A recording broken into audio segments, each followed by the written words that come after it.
Hello there, and welcome to the Dance of the Soul. And if you notice someone's not here, poor Regan is having a moment of, I think you can call it maybe Mercury in retrograde, where he's having problems with something. So we're going to give him some time to get back in because he's not at home right now. So we're going to work on this. But, I decided to go on still anyway. So here we are doing the Dance of the Soul. And I wanted to let you know that Regan is here to help you with hypnosis and going into past lives through the Newton Institute. And I have a hard time with that word. And I am here as a medium, intuitive person who likes to help people go through their struggles of life through my intuitive mediumship.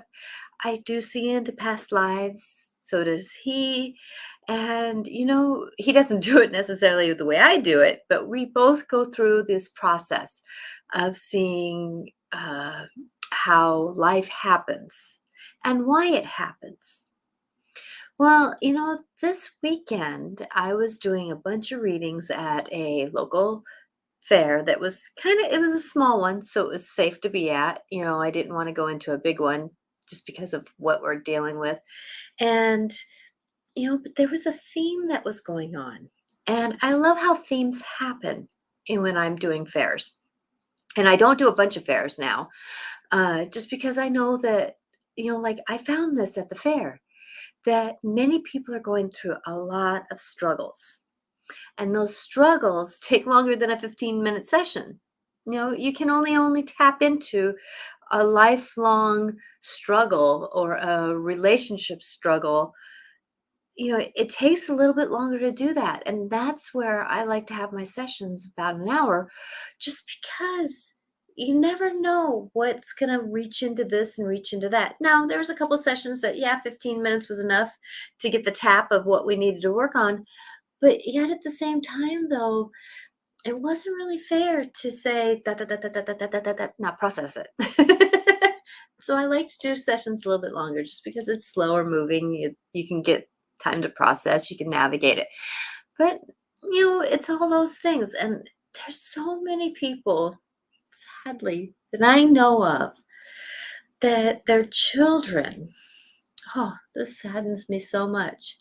And I know if this one dear, we have a couple that I know that their children, you don't have relationships with your children.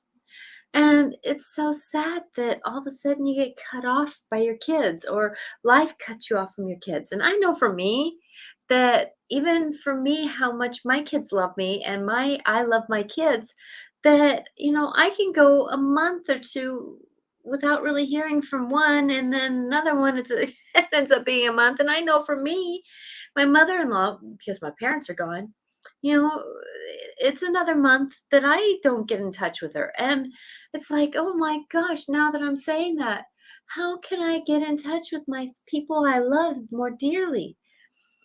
Yet there's some people who cannot do that because of their life struggles together.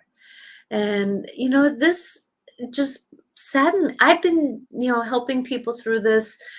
I used to go to another fair that I used to have several people who said that, their children are always doing this with them, and why does that happen? Why do we struggle with relationships that are our blood so dearly? And, I was just called to talk about this, and Regan being here or Regan not being here, because of the fact that we have so many broken relationships around us. We've got people who are, struggling because they love dearly, and then their family members choose to leave early, or we love dearly, and then our family members struggle because of addictions, and we have to say, you have to be on your own.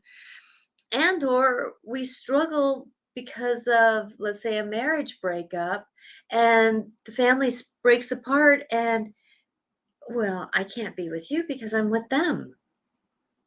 But why? Why does that happen? Even in my intuitiveness, sometimes I go, how can anybody hurt somebody that much? How can somebody, you know, and those scenarios just don't make any sense. Yet at the same time, though, life doesn't make sense.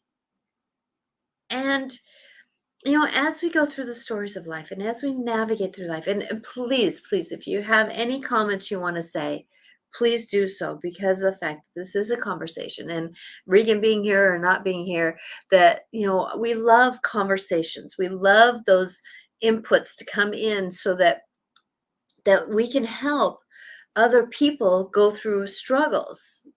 That's what we're here for. The dance of the soul. The soul has to navigate, dance in life and out of life, and then back in life and then back out of life, and then back in life and back out of life. And what are we supposed to learn through that? Well, many of us are struggling through the contracts, I'm going to call them, for lack of a better word right now, that we come into this world with.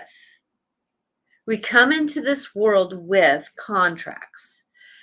And like for me, I remember being born. I remember sitting at it was almost like a podium, like a speaker's podium, but it was a little bit bigger. And, I see the angel, or the guardian, I'm going to call that that energy, the guardian, sitting down saying, now you want to do this in your life and you want to do that in your life. Okay, so can you, that's, and it's a conversation. Yeah, my soul wants to work on this, and my soul wants to work on that. And we're both writing things down, and, oh yeah, no, I want to shift that a little bit, and that kind of thing. And I remember this.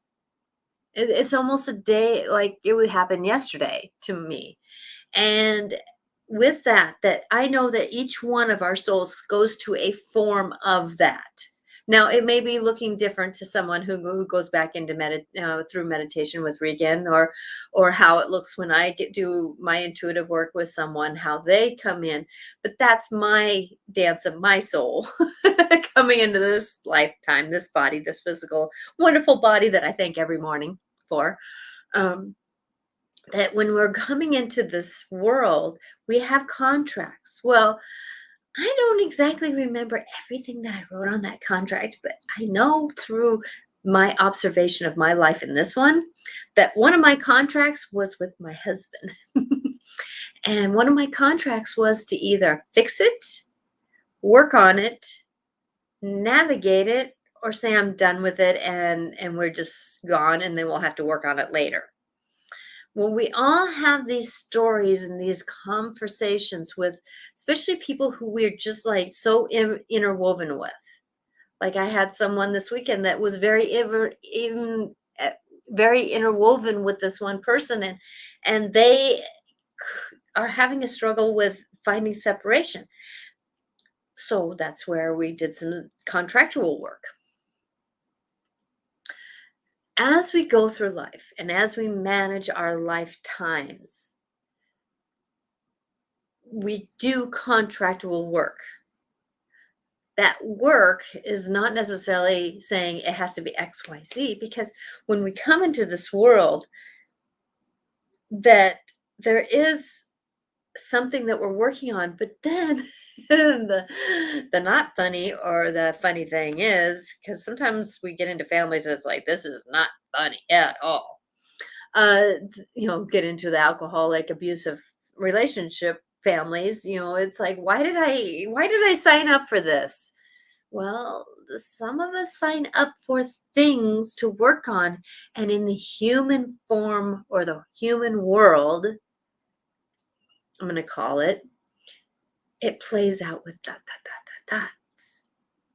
And that is the one thing that, as we walk in life and as we go through life, that our relationships, our navigation of our relationships, aren't always planned out by spirit God, angels, or whoever we're able to communicate with, they're not the ones that say, "Oh, it's going to be like this, point blank, no changes. It's going to, yeah, no, no," because there's something called humanity, humanness, uh, human actions, human interactions, human reactions, human mind, human soul, human uh, uh, free of thinkingness that nobody else can control. We may wish that they could, and yes, they do have input. The angels, guides, loved ones, whoever's helping us do have input on this, but they don't have control over it. So when we say that we want to work on boundaries and we come into a relationship, when we're doing the soul coming in thing, and then you're born as a baby, and when you were a soul, you said, "I want to work on boundaries." And then you get into you come into a family where there's sex abuse. Oh, gosh. I pray that that never happens to anyone, but it does. And my love goes to everyone who has to deal with this. That when we're going into this soul contract of boundaries, well, and then we get into a relationship, a dad or a mom or an aunt or an uncle or a brother or a sister or someone who does the sex abuse or some kind of abuse, I'm going to call it, that those actions create us to find boundaries. And if the boundaries don't happen at that moment where things are happening, and oh my gosh, scary as it is. And I can tell you that I was not physically, sexually abused by anybody that I was relationship with, but I was by a neighbor boy. And it didn't take me until after I was an adult that I realized that I was abused sexually. And I don't even know what came of that young man. Now because he was a young teenager when I was 3, 4 years old. So I don't know what happened to him. He was just a neighbor at that time, and my dad and mom moved out 3 years later when my dad finished college back then. That as we go through these things, I personally had to figure out my own personal boundaries through that. I didn't get them then, but I got them as an adult. That it was I had to figure out what was comfortable for me. And then I had to open up the door, even though something was uncomfortable, I had to open up the door to being vulnerable enough to be married to a man, to enjoy relationships with a man. So I had to learn how to have boundaries without having boundaries. So we don't always have these scenarios that are straightforward and navigationable. And many times we don't know why something happens unless somebody can help us through that. And that's where doing a session with Regan, doing the Life Between Lives, which is basically going back between different energies, and you talk to different people in spirit to find out your path. Yet at the same time, though, you talk to me and I just do it through my own my own way. So it's kind of like either you get it forefront, which is really cool to do that, because I know that I do that for myself. I get the image myself, and yet when I do a session with someone, I really try to give them as much visual as I can within a time frame that I have. If I have a 15-minute session, I can't give them very much of a time for visual. And maybe this is something I need to work on a little bit more in my sessions, is giving more visual for people, to give them that, oh, that really did happen. Yet at the same time, it's kind of interesting giving them stories of their past and not putting them into the fear and the story of it to understand that there's the experience and the lesson from it. So there's that fine line that I'm responsible for. So when we're walking through life and going through life, doing our dance of the soul, that's why we picked it, that title. I know it doesn't really make sense, but yet it does make sense when you really look at why the soul makes so many movements, so many whoop-doos and dips and dives, and how we have partners that make us do the dance to a song or a rhythm that we don't like, and yet we have to find a rhythm inside a non-rhythm that we like to be able to survive the navigation of what we're doing with our soul. Well, and our soul really wants to learn. Our soul really wants to learn. And that's the thing about life is that when we're walking through life and going through life, that there's these scenarios that are happening to us, and there's a reason. Now, do I say that sex abuse is not, I mean, it is definitely not okay. Being abused emotionally, physically, or spiritually is not okay. All these things that are happening to us negatively are not okay. Yet at the same time, they do happen. And when we do have things happen to us, what can we learn from them to get the greater picture of, okay, I can survive this. I can navigate through this. I have a purpose. Why? And I know for some people who go through that physical abuse, they end up doing something in their profession to support the people around them who are going through that and don't know the skills to get out of that sorrow, the pain of it, the story of it. And so when we're going through life and managing through life, when we ask the reason, why is this happening to me? And we go into observation mode. Okay, why is this happening to me? Oh, shoot, this really hurts. Oh, shoot, I don't like this very much. Okay, I'm feeling achy about it. Okay, I'm feeling scared about it. Okay, so maybe I need to work on my scaredness, my lack of empowerment, my lack of power. Okay, so maybe I can work on my lack of power. So having these conversations with yourself does bring us to some answers. And I know for me that I can help find some of those answers with you through conversation. So with that being blessed is not always easy through your traumas and tribals and tribulations and all those kinds of things. Wisdom comes with time. Wisdom comes with time.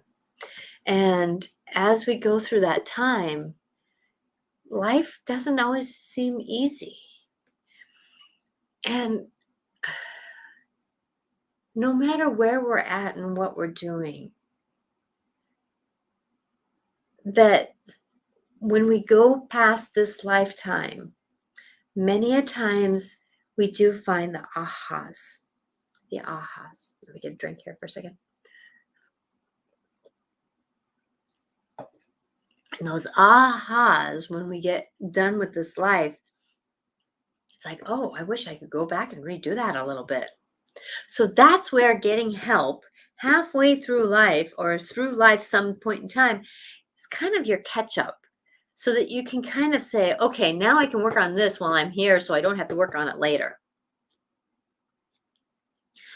Doing the soul's calling is never easy, because many of us don't know what that soul calling is. And there again is that seeing where life is pushing us to go down. Well, if you've gone through a lot of trauma, that many times that life is never going to be easy. And oh, hello, Quinn. I hope I'm saying your name right. Quinn, do you ask questions? I do. Doing little readings on the show is one of those things that I really respect, and I try to honor what somebody has gone through, because this is on YouTube, this is on Facebook, so it's out there for people to see. Yet at the same time, though, this is the reason why we love interaction on the show, is that when we're going through life, and yes, it has to be respectful for the conversation we're having, please.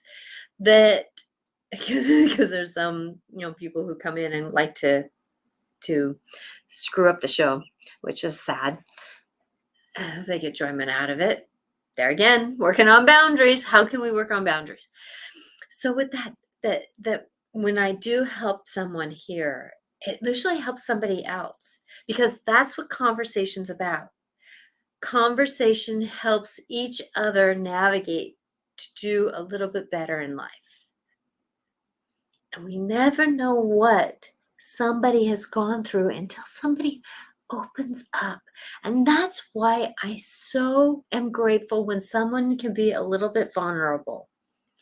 A little bit vulnerable. And I know for me that working through my abuses and, being touched when I didn't want to be, living with an alcoholic husband, so I went through emotional abuse, and he wasn't the only one. I don't think I really had, maybe I had one good relationship with a guy. Now I can say, since my husband's been sober 9 years, he just celebrated his 9-year anniversary, that he's actually becoming the man I always wanted to be married to. And so that's my walking miracle. So now we can be embracing each other in care. Okay. So that when we're going through things and, we're going through so much that is shaking us up. And thank you, Quinn, for, let's see here. You said it perfectly. I am going through a really rough time right now. I just want to know if there is any way you could tap into my energy and give me any guidance or answer. Okay, that's a little bit. Okay, so you sent me another note here. Specifically with a man that I've been involved with for the past 2 years. Okay, so Quinn, thank you. Thank you very much for tapping in and letting me tap in. Okay, so this is where a private session does help because there's a little bit more interaction instead of just through the thing. Okay, so let me tap into you, Quinn. Thank you for giving me an opportunity to tap into you because I do not do that unless I have permission. Okay. Okay, so with that, can you give me the first initial of the man that you're with? I don't want to have a name. I just want to have the first initial, please, because that will help me connect to that person. He has not given me any permission, but I can tap in through you. Okay. So you are going through, I feel like, a moment where you're trying to figure out your self-empowerment. Now, I don't believe in being empowered. I don't believe being powerful. That's the mind taking control. That's where you see people who come in and just bulldoze everybody else and they're powerful. No, I want to be empowered. Now, you're witnessing me being empowered. That means that I'm still caring, I'm still gentle, I'm still willing. Yet at the same time, though, not in my house. Now, does that mean that I'm always perfect? No, that doesn't mean that. But with that when we're going through life and as we're going through life, we're always going to be navigating through something that challenges us to be more empowered from the gut. So with that you're willing to navigate through becoming more self-empowered. Now, I hope that I'm more on if you can give me something to give you to say that I'm on the right track for you. Okay, so his legal first initial is D, okay, but he goes by his middle name, so the first initial to that is T. Does that make sense? Yes, it does, totally. Thank you for that. And Regan is here. Regan, I'm going to let Regan in. So Quinn, I'm going to come back to you because Quinn is new to us here, and I was going to be giving her a session. Can I let you in before you're looking? Okay. So he's still settling in. So I actually put him in before he was totally ready. Oh, let me see if I can hide you. Let's see. I don't want to remove you, but okay. So I'll work on Quinn here. Okay, work with Quinn here. So Regan, what's happening is we're talking about relationships, okay, and how Hang on a people are second here. struggling through the contract of what they've been put into. And thank you for zipping back here. I didn't want you to have to do that. I should have said that in the text that you were fine where you were at. Okay, There we go. so with that, I feel like that you and him are navigating through some contractual work. You've been in a past life together that you weren't able to finish figuring out your tit and tats. Okay, if that makes any sense, your tit tats. You know how you have this, you have that, um, your your navigations through who's right, who's wrong. Okay, and you figuring out, and Regan froze a little bit. You froze a little bit, Regan. I went blank there for a minute. Yeah. And so as you're going through life and as you're managing life, remembering that when you've gone through a contract, that you're figuring out who is top dog, that's where figuring out that nobody is top dog. And you use that conversation towards that. You know what? That like, an example would be if you're in a conversation and somebody's starting to say, you can say something like, you know what? I care deeply for us right now and I want to do better. So when you and I can both have a little bit more quiet minds, let's have a conversation about this. So it's uh not about necessarily who's top dog. Okay, so Quinn, you said resonating. Thank you very much for that. Okay, so I'm going to show Regan here what Quinn, because you're jumping in here. So Quinn Okay. said that, so what I've been talking about is how we have contracts coming into this life. And I started going into about how sometimes our soul goes through some trauma. Either that's by physical touch or by abuse or that kind of thing. And so Quinn is new to us. Thank you for Okay. checking in with us, and this is nice. So she was saying that she's going through a difficult time, and that you know, and this is what I'm getting with her. And then the man I've been involved with for the past 2 years that she's been struggling with. Okay. And then so I asked for, since this is on air, I didn't want to have him be vulnerable, so I asked for the first initials. And then so she said resonating with that as we're going through life. And if you want to go into this a little bit deeper, I would appreciate a private session with you. And you can go to my website, which is on the page here, angelicclarifications.com, and I can help you through navigating a little bit deeper into your personal awareness of how to navigate your story. And life is about shaking us up and moving us forward. I know, Regan, you have gone through a lot of scenarios where you struggled with what your soul contract has been. Right. Yeah. Well, okay. Coming in at the tail end here, did Quinn specify if it's, I mean, was it just normal relationship things, or does it have to do with any kind of abuse at all? Or is that, because she didn't, yeah. Well, if it is, because relationships are difficult, just to say the least. Even in good relationships, there's things that come along where you go through tough times, and that's the way it's supposed to be.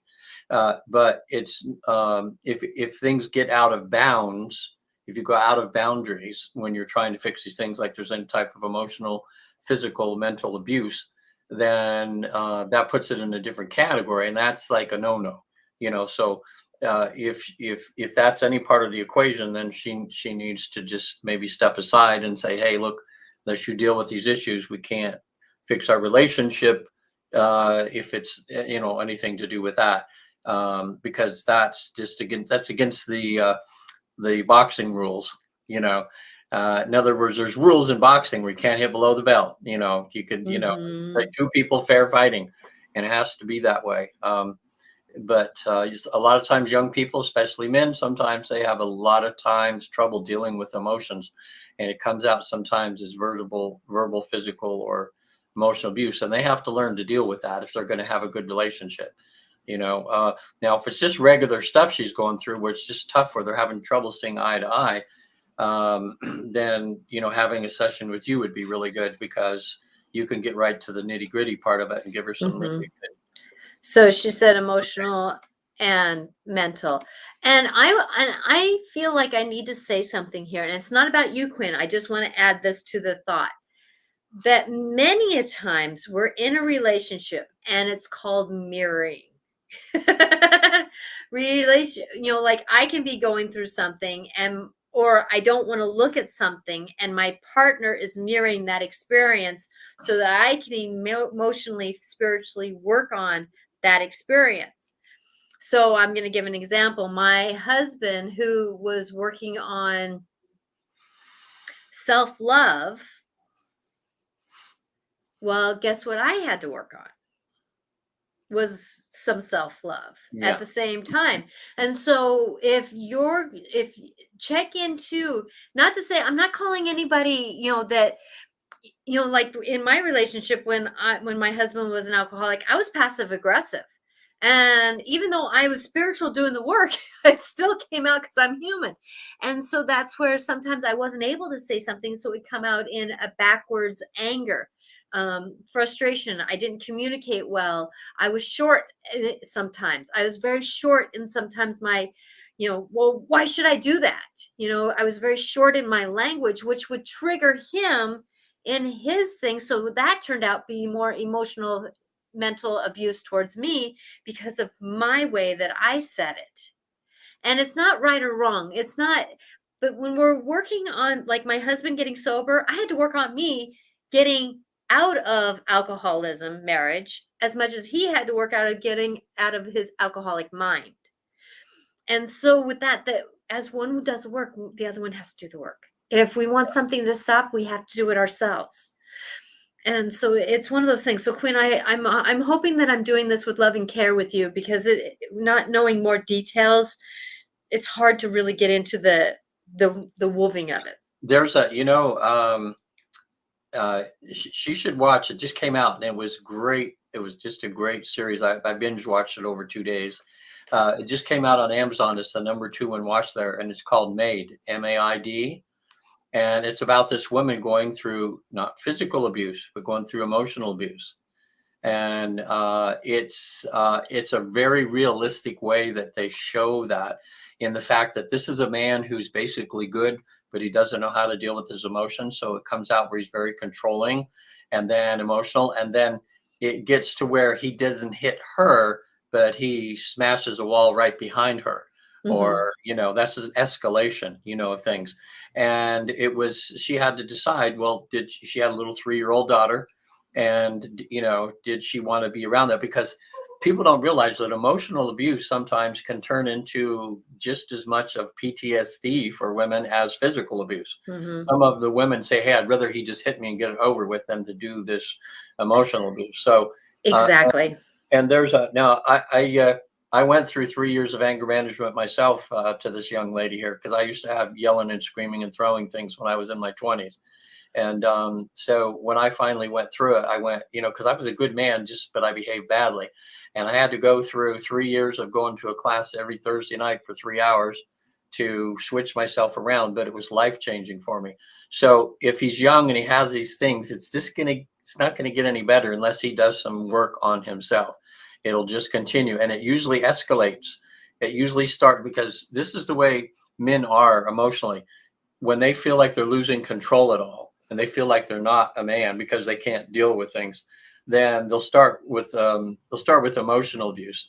And then if for some reason, if what he does subtly doesn't get you back in line, in a sense, so he can feel okay about himself, then escalates to verbal abuse. Okay. And as long as, when he's like yells or screams at you and you back off and you allow him to feel like, okay, he's got control again, then he's okay. But then because women, eventually they just keep pushing and they're not going to take it anymore. it escalates and escalates into physical abuse. Okay. Because men will do, I mean, these are even good men, but they can't handle this when they don't know what to do. And so it keeps escalating and escalating until they can go, oh, okay, now I'm back in charge again, or I feel like a man again, you know? So if you're young in a relationship and it's doing that way, if you love each other, then you need to really have a quiet talk and sit down with each other and say, hey, look, this isn't working this way. I can tell you're having trouble dealing with your emotions. Would you be willing to get some help? You know, and I'm going to work on myself and you work on Yeah, yourself. And then we can love each other, because you don't have to necessarily always throw away that kind of relationship, but the guy's got to be willing to do some work, because otherwise exactly. you're going in for a long, awful ride. Well, that's the thing, is that a lot of us think that it's the other person's fault. But Yeah. how many fingers are pointing back at us? And so that's the thing, is Yeah. that's where it was so hard for me, because it's like, oh crap, I'm tired of always doing the one being the work, because my husband having that alcoholism, or, you know, and he also smoked pot. So he had also those two things, that he wasn't able to do the work until he got sober. And then it was like, here, I'll hold out my hand and we'll walk together. Because it wasn't pointing the finger, it was saying we together need to do the work. And that was what was great. So Yeah, what's she's, good in the movie is, and I won't ruin it for anybody watching, because it's got like 94% on Rotten Tomatoes. I mean, it's really, really good. Very, because it portrays it so. You know, it's not like the guy is just an evil, horrible person. He's just a young man that doesn't know how to control this stuff, and it's just not. They're not going to be able to have a relationship. Towards the end of there, he finally gives up custody of the child, because he realizes that he's being just like his mom was to him, you know, abusive and everything. And he doesn't want that to happen. So he gives up custody for a while, and he's going to work on himself. You know, then maybe at a later time they can get back together, you know. and that's the thing, is that I've noticed, and I did about 7-8 sessions this weekend, that what I saw is the parents teaching the kids, who turned into adults, and the grandparents before that were, you know, children being taught, you know, they didn't know better to do better. They weren't taught better to do better. And I know for a lot of us, and Regan, thank you for being who you are, because you are one of the few men that are actually dealing with their emotions. Most men have not been taught to say it's okay to cry. Yeah. They have not been taught to say, ouch, that hurt, don't yell at me, you know, or please, let's talk together. They say, and they yell back because it hurts too much. That's what they've learned to do better. And as we work through life and walk through life, that many a times, you know, us women have to be kind to our men and teach them how to be more vulnerable enough to say, it's okay to cry. You know, just like when my husband's watching a sad movie, I'm like going, oh, thank you for crying, because I didn't want to be the only one. Right. You know, and so I don't do it in a way that says, haha, you're crying. I do it in a way that says, It's a good thing. it's a good thing. It's a good thing. And thank you for being vulnerable. Now, there's another thing you can check out too, that she could check out too, or if her husband's or boyfriend, I'm not sure if it's husband or boyfriend, is willing. His boyfriend, it sounds like. Okay. There's something called the Mankind Project, and they cover the United States pretty much now in different areas. It's called the Mankind Project, and it's to start to help us men who have not been trained on how we really need to act in society to go through. They call it New Warrior Training, and they uncover. They have a way. It's just amazing. They have a way of uncovering a lot of the insecurities of men. But if he goes there, he sees these other men, he's going to want to be like them, because they are like what I call ninja warriors. In other words, they can cry, they can, but they can pull out the sword when they need to. You know, they're real men. They're real men, and they've had to learn to do that. They've had to learn to give up this. Hey, us men have to be perfect. We have to have an answer for everything. You know, we have to be able to fix everything. We can't show our emotions. You know. Throw that out the window. Yeah, these classes, they say, well, how's that working for you so far? And it's not working very good for us guys. So we have to learn to be vulnerable and that. So he doesn't have to, he could be a really good man. I mean, there must be something that she's attracted to in the first place, or she wouldn't be with him. But, you know, a lot of us guys need work.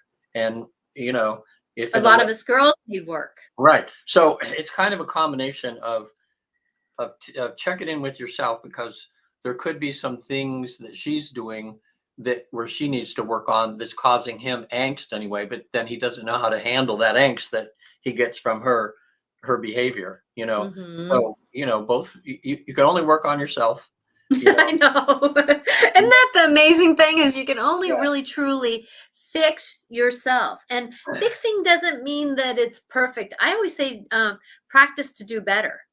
yeah, practice to do better. Practice to do better. And that doesn't mean that you're always going to be perfect. I mean, there's times when I'm not perfect. And yet at the same time, though, I say, okay, can I do better next time? And I practice doing that better next time by kind of going, okay, so this is what happened this last time. And then this is the conversation we had. And this is how it went. How can I have changed some of my wording? And many times it's not what we're saying, it's how we're saying it. Yeah. I had a client one time, and she met this guy it was a training thing at a place where people that were going to become dental assistants, and they had to go to this one town. They all stayed in a motel place for a while for the training, and she got to know this guy. And anyway, on the second date, he asked her to marry him, and she said, yeah. So um, she didn't really get to know him or anything, but I had taught, she'd had other abusive relationships before. So we were working on her getting a healthy one. I said, well, I mean, we can't tell our clients what to do, but she No. decided to get married. This guy seemed like a nice guy and everything. I was even invited to the wedding, and he was there in his military garb, and looked really nice. Everything was great.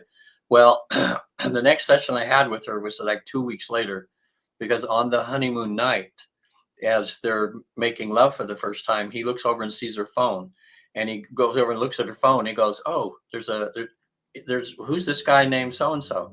Oh, who's this guy? And he was deleting every man on her phone. Oh, This is while they geez. were making love. And at that moment, because of some of the training they gave her, she pushed him off her, and she ended up getting a divorce from him, because he said, I can't wait to get you all to myself in where we're going to this one town, because it'll just be me and you and nobody else, but he Oh, has to show geez. that side. Oh, those are those little flags Oh, that that kind is of a say, big, been there, major. done that, not doing it again. Yeah. So anyway, now she's happily married to a really good guy, has 2 children from him. And she always says, I should have listened to you, but I thought I was in love at the moment. And she didn't really get to know the guy and to see that he was that controlling, Hmm. and abusive. And there's just, I know with clients I have, I'm usually helping women pick up the pieces with the PTSD that they have after relationships that really went sideways, but again, if he loves you and you love him, then you need to have this talk, maybe go to a little counseling or something together, Hmm. holding hands and say, let's work on each other. I'm going to try, he can say, I'm going to try to, because I feel so bad when I treat you that way, which they do afterwards, because they do, they really generally feel bad, but they program themselves to behave a certain way. Yep. And unless they make that change in their subconscious, it's just going to keep happening, So Exactly. you got to have work It's on. a dance. It's the dance of the soul when we're doing this kind Yeah. of work. And my love goes to you, Quinn, going through this scenario, because there is no straight line through this. There No. definitely is no straight line. And as we work through our life and walk through our life, there's going to be things that challenge us. And that's one thing that I notice. Every time a relationship comes into my life, there's something that presents that is for me to navigate through, to I don't want to say, I'm getting tired of saying work on, to look at, to experience, for my soul to grow into its greater self. Yeah. That could be male, female, dog, cat,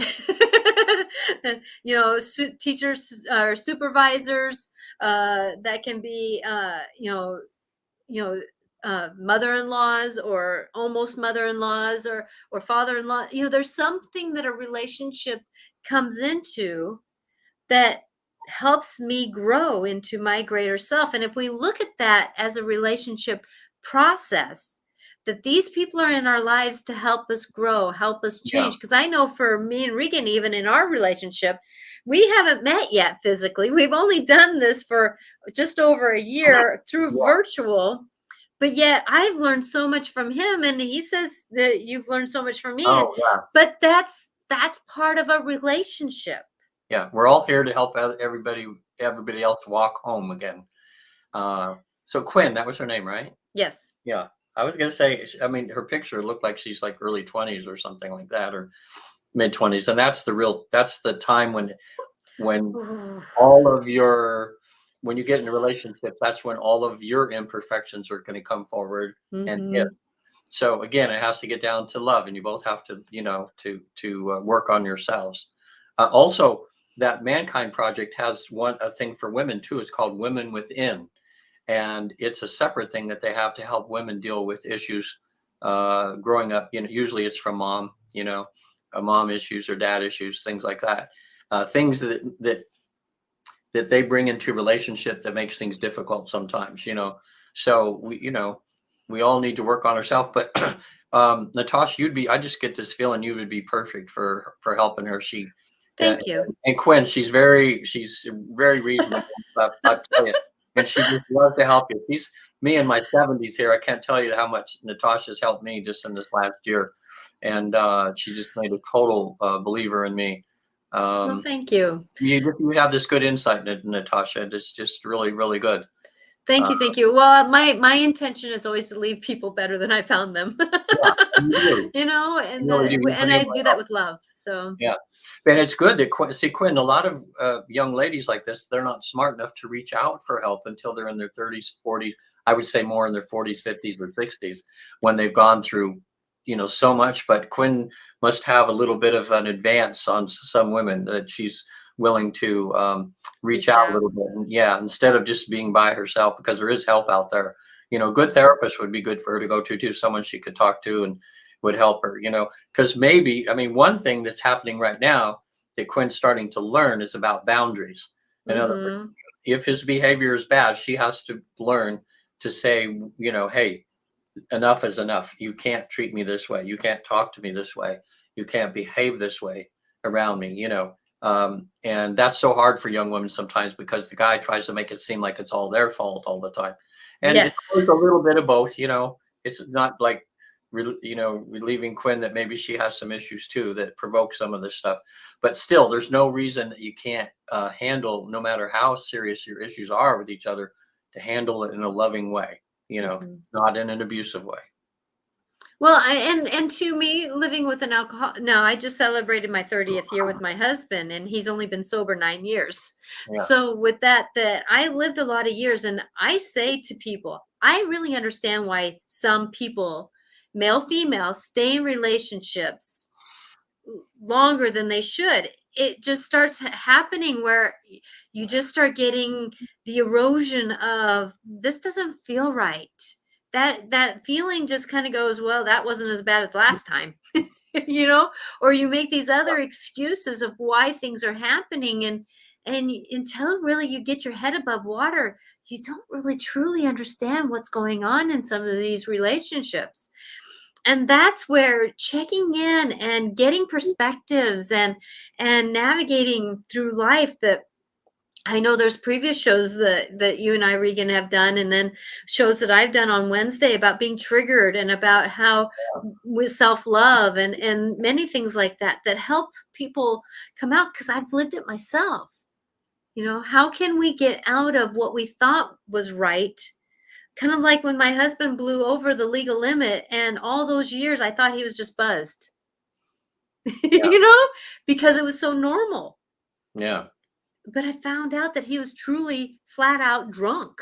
Yeah.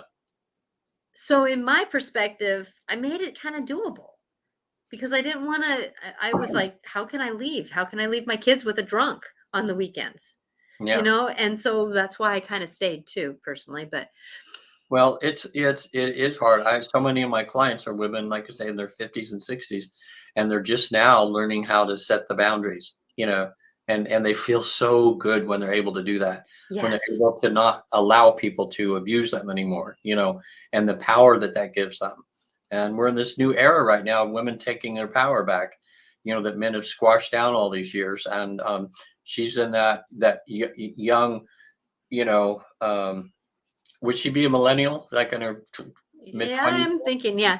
And that's where I kind of was saying that it's not about being powerful. It's not about the mind knowing what to do. It's about being empowered, walking with your soul, walking with your internal knowings, with your this gut feeling that it feels right or it doesn't feel right. That inner calling that we have, Yeah. that empowerment to speak. And Regan, right now, you're very empowered in your life. And I know that I've been witness to being very empowered in my life, but it doesn't mean that we're any less kind or any less vulnerable or any less than what we are. Yeah. So Quinn should watch if she has Netflix. I didn't mean Amazon. I think it's the last, but it's Netflix. So number 2 watch thing is called Maid, MAID. It'll be on the first. Yeah. And she said that she was going to check it out. Good. So Yeah. yeah. Yeah, and see if that it's just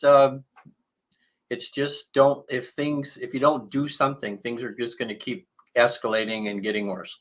Yep. So like nothing changes unless something changes. Yeah, exactly. And that's the whole trick in life is Yeah. that there's so many people with depression and things like that. Or I talked to a couple people because I do I um also have a feng shui part of my business and I always say change your environment, change your world. Because even if there's so many people that feel like they're got stuff everywhere. And I said, just even if you come home with a bag, put that bag away before adding it to the piles of bags. Yeah. And then when you're walking by another bag, pick that bag up and put that stuff away and be done for the day. But start the process of changing your environment because it does change your world. Right. Yeah. And nothing like doing it when you're young instead of waiting until you're older. You can have a lot Exactly. more years of a happier life.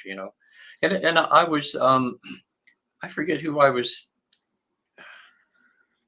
We're going to the Mill Valley Film Festival. We've seen 5 movies in the last 3 days. Got another one tonight, and then I have 7 more over the next 4 days to see. And they seem to have a trend this year of it's people finding themselves, no matter whether they're middle aged or some people don't find themselves till they're late. Mm-hmm. And how being happy is a choice we make. In other words, people that have adversity and everything in their lives, and they think, well, I have adversity, so therefore I am not a happy person, because how could a happy person have adversity in their life? But everybody has adversity, and it's how you handle that adversity that, the bad things going on in life. You can choose in the middle of a tornado, you can choose to be happy. And, Exactly. and it's people go, no, I don't have a choice. Well, you do have a choice, you know, um, like you get a flat tire on the way to an important event. You can sit there and kick in the car and yelling and screaming and telling God you hate him and blah, blah, how dare you, I needed to get to this important event. Or you can just take a breath, and go, okay, God, there must be a reason I got the flat tire here. Let me walk the mile or 2 I have to go in, do what I have to do and enjoy it. And people do that, Mhm. so because I wondered, like, if someone asked me, even with all the adversity I've had, are you a happy person? I go, yeah.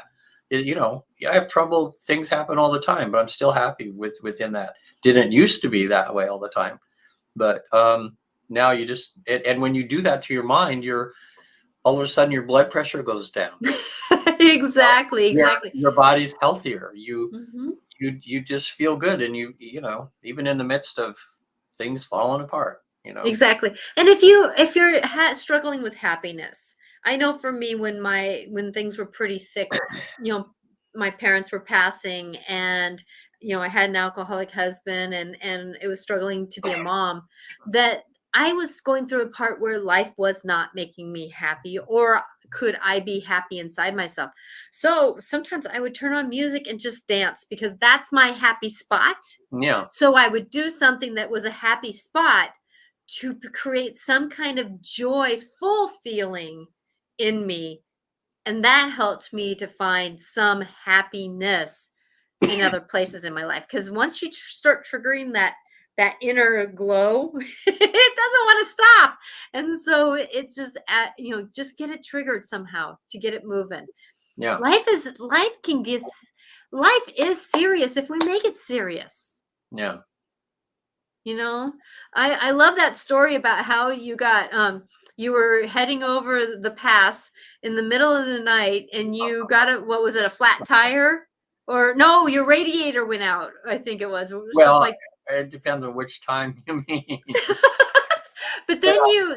then Well, yeah, there was you were that trip where I had a string of, flat tire in the middle of the Arizona desert. And just as I had it though, and I look up ahead, and about a mile up ahead was the only service station for like 60 miles.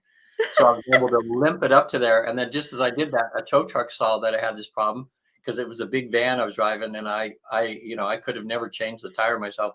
He just came, oh, you need it? Something. He lifted it right up, helped me change the tire, didn't even charge me a dime. And then I was back on. And that's because I was like, okay, must be for a reason. I didn't get mad or anything. And then later that night, the U joints started going out on the van. And so I pulled the service station at 11 o'clock at night, and it was getting so noisy. I didn't want to get stuck out in the middle of nowhere again. And the guy there says, well, hey, they're 3 blocks over here. This guy works late sometime. So I went over there, and the guy was working late, and he came out and he saw what it was, and he says, look, they're going bad, but I'm going to grease them up real good, and it should get you to El Paso by morning, and you'll be there in time for a shop to open up. It can help you. So I went there, and just as I was pulling in this garage at 7:05 or something, a guy was raising this thing up, and he just happened to have the U joints that were for a 1976 old truck sitting there. So he came out and replaced it. It took him about 45 minutes to replace it. And then just as I get to Texas, where this event was that I had this truck full of stuff for, the head gaskets blew on the engine. So I was dead in the water. So I had to have it towed for a few miles over to this place. And then he rebuilt the whole engine for me in the 10 days that I was there. He finished it just a few hours before I was ready to need it again.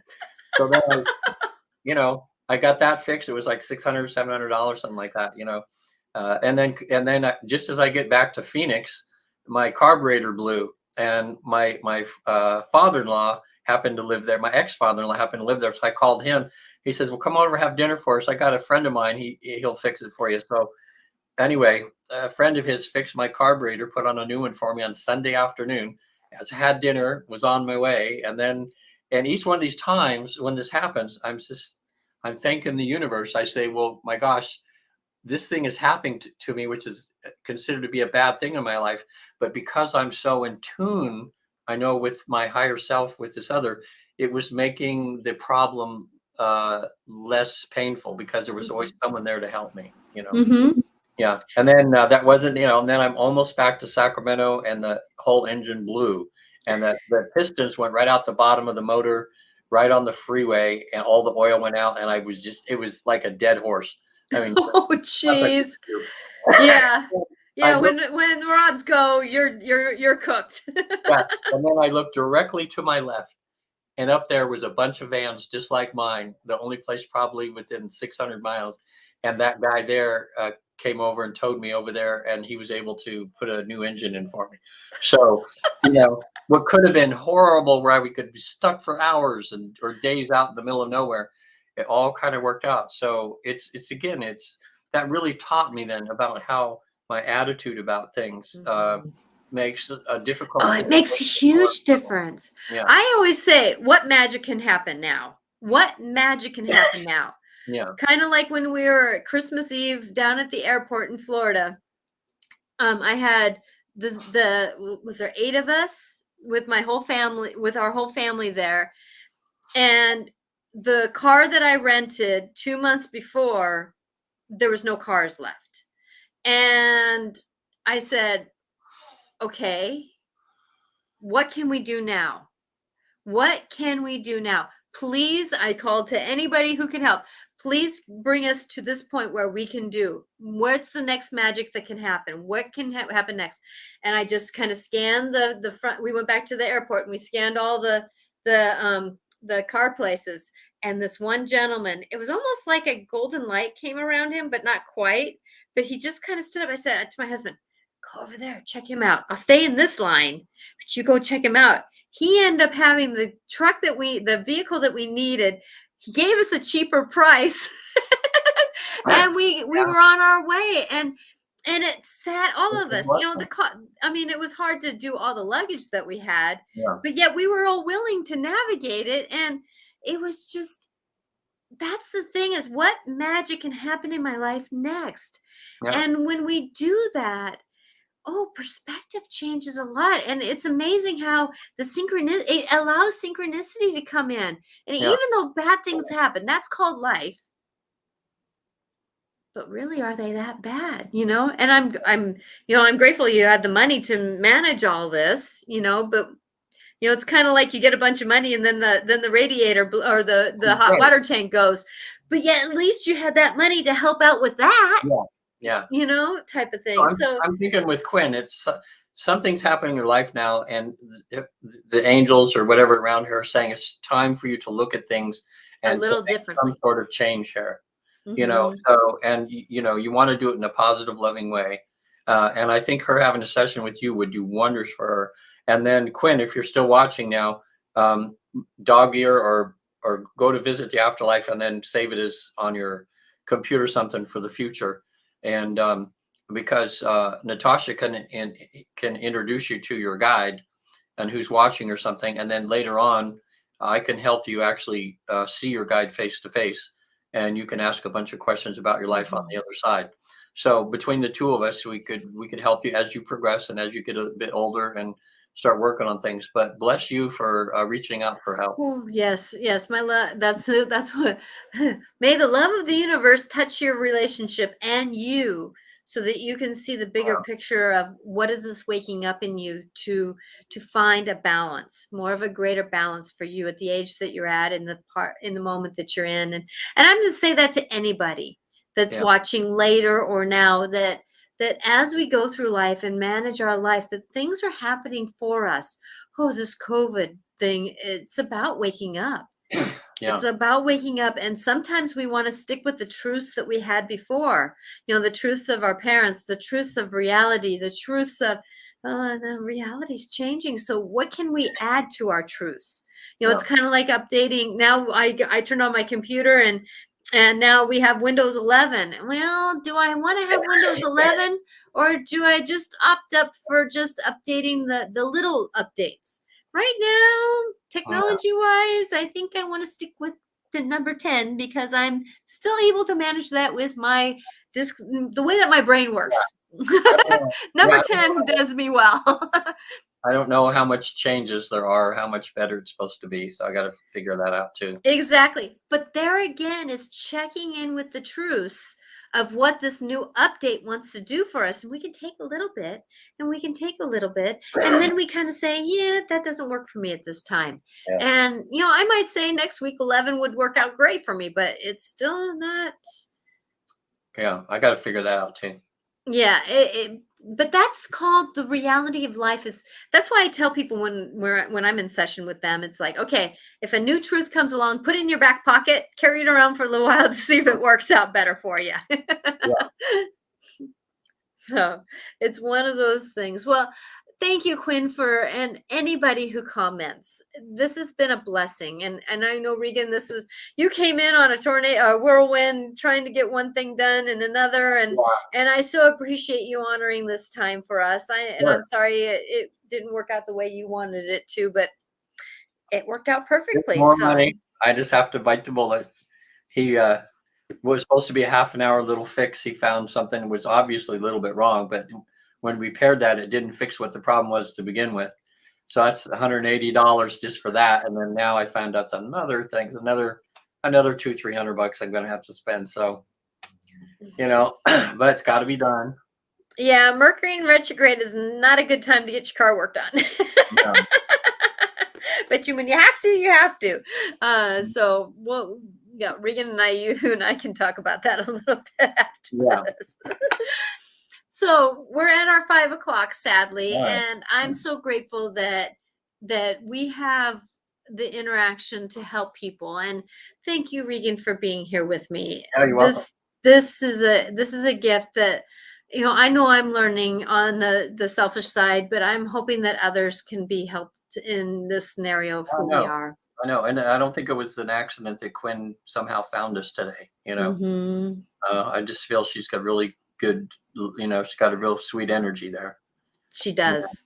She Mhm. really does. I feel like that there's some deep struggles there, and nothing that I wanted to put on air, but some deep Yeah, struggles of what her reality is trying to teach her. yeah. And it's amazing. And Veronica, thank you, Veronica, for stepping in here. So thank you both, And, and ironic, we're grateful for you too. yeah. So Regan, how do people get a hold of you? You get a hold of me at visittheafterlife.com. Very simple.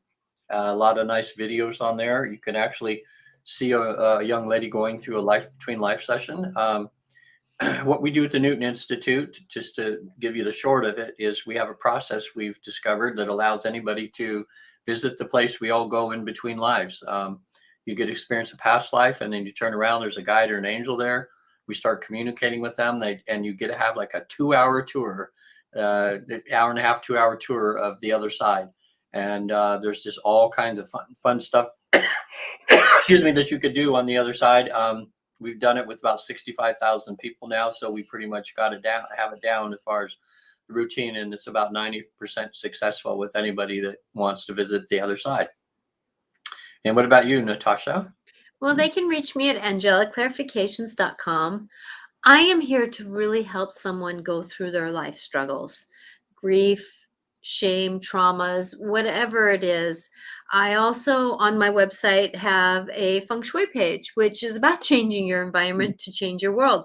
Yeah, Many of us in our relationship corners, for example, might have swords and sometimes guns in our corner. And it's like, well, what do you expect of your relationship to be like if you have yeah, a gun in your relationship? And so, it's just one of those things that when we change our environment, we change our world. When we change our emotions and get a perspective, it does help us move forward. So know that love is with you. And if you want to go on to my Facebook page, Natasha Venter, Angelic Clarifications on Facebook, I do inspirational quotes and videos. And definitely on my YouTube page, I have I have a lot of different videos there. So blessings for you, with you in your new journey. And know that no matter what happens in your life, that you're loved and that you have guides helping you. You have support helping you. Just like Regan was talking about how things just kind of fell into place. That's how our guides help us if we choose to believe in the magic that can happen. definitely happens. Blessings to you. We are here every Monday at 4 o'clock Pacific time. I'm also on Wednesday at 4 o'clock Pacific time. And this time I'm going to have a guest on. Brian Trainer, he helped me do my laugh tech about speaking. And it's kind of like Toastmasters. And he also does some web design and stuff like that. But he's just a tremendous man who's gone through some scenarios that it's just interesting to have a conversation with him. Yeah. But pretty soon I'm going to bring a guest on this show because you've been bringing all the guests on this show. It's time Well, for me to bring on a guest. yeah, we had a couple of nice ones today, so that's really great. Yes. It's good when we can, do whatever we can to help somebody. So it's good. Yes, exactly. Exactly. Blessings to all and have a See you wonderful next week. see you next week. Bye now.